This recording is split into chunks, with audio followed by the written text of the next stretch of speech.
Everything old is new again, from Reforger to Reforpack. The Air Force dusts off a decade-old exercise and reformats it for the Pacific. We'll talk about it. And solving problems at the tactical edge. See how this Virginia-based company is enabling soldiers, sailors, airmen, and Marines to 3D print solutions to countless problems right in the battle space.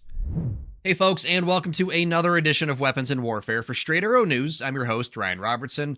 Those stories and more are just ahead on this week's episode, but we're starting with an eye on the future. Specifically, the Air Force's vision for the F-47, the collaborative combat aircraft, and their roles in maintaining air dominance.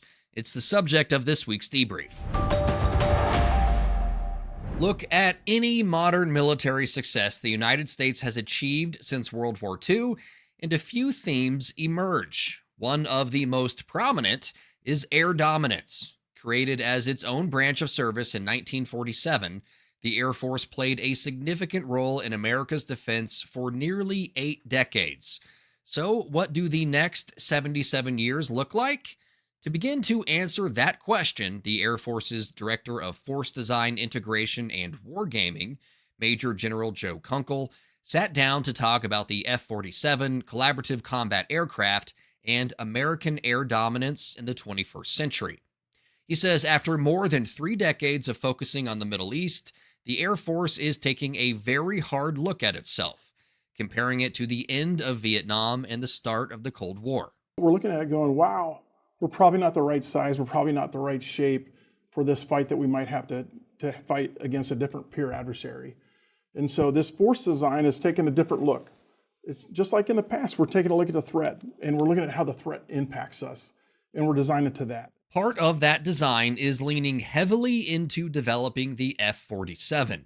Born from the Next Generation Air Dominance program, the Boeing-designed jet will be America's first 6th-generation air superiority fighter, but it's not without some controversy.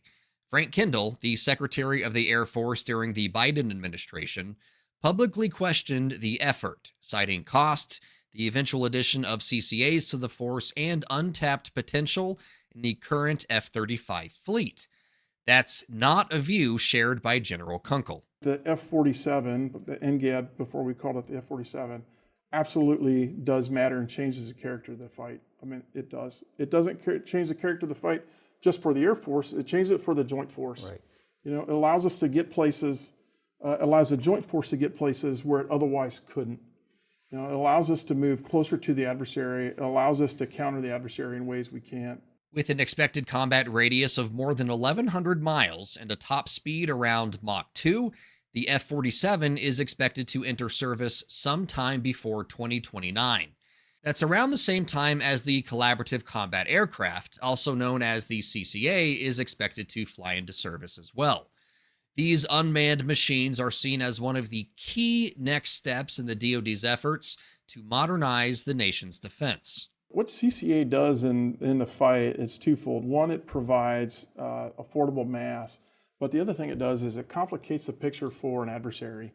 And you know, as an air-to-air guy, we all know that the easiest picture is this single axis, single azimuth, picture that to fight. What's more complex and harder to fight is this multi-axis, dense threat environment. And with CCAs, we have the opportunity to do that. This past March, the Air Force narrowed the list of potential builders for the project down to 2, General Atomics and Anduril. Ground testing for the initial prototypes, the YFQ-42A and YFQ-44A, started in May, with the first flights anticipated sometime this summer. The Air Force intends to reach a production decision for Increment 1 of the program a little less than a year from now. Ultimately, General Kunkel sees the CCA as not only a force multiplier, but a force enhancer. CCA integration with F-47 makes the F-47 better. CCA integration with F-35, F-22, I would suggest potentially in the future a B-21, E-7, and maybe just CCA on its own. Complicates the adversary picture, puts us in a better position where it makes the fight better for all of us. While much of the Air Force's planning is focused on years down the road, Kunkel says they are paying attention to what's happening around the world right now, citing examples of current conflicts in Ukraine and the Middle East, acknowledging that bigger may not be better when it comes to neutralizing threats. If we're shooting multi-million-dollar missiles against, multi-thousand-dollar drones, we're in this cost imposition that doesn't make sense for us. And we've been pursuing Right. cheaper weapons and a mix of, affordable mass for a long time. But it was one more example where it's like, hey, this affordable mass, there's something to it. We need to figure out how to do it so we don't find ourselves on, depleting weapons when frankly we don't need to. One thing the Air Force is very aware of is the traditional thinking about what air superiority looks like and how that's likely to change as programs like the B-21, CCA, and F-47 come online. There's probably places where there's mutual air denial, where no one has air superiority, but we're denying the air domain to the adversary. And I think, in some of these cases, that may be perfectly acceptable, where we don't have like this dominating presence all the time over, we're not trying to take over a plot of air, but we're certainly trying to deny it from the adversary and deny its use. Now, is that air superiority? I don't know. I tend to think it is, but it may not be, the traditional definition that we've had. General Kunkel went on to say that the way the Air Force builds its arsenal is changing, moving from a this fighter or this bomber mindset to one of this system or that system. A total integration of fighters, bombers, air refuelers, hypersonics, and unmanned aircraft, just to name a few.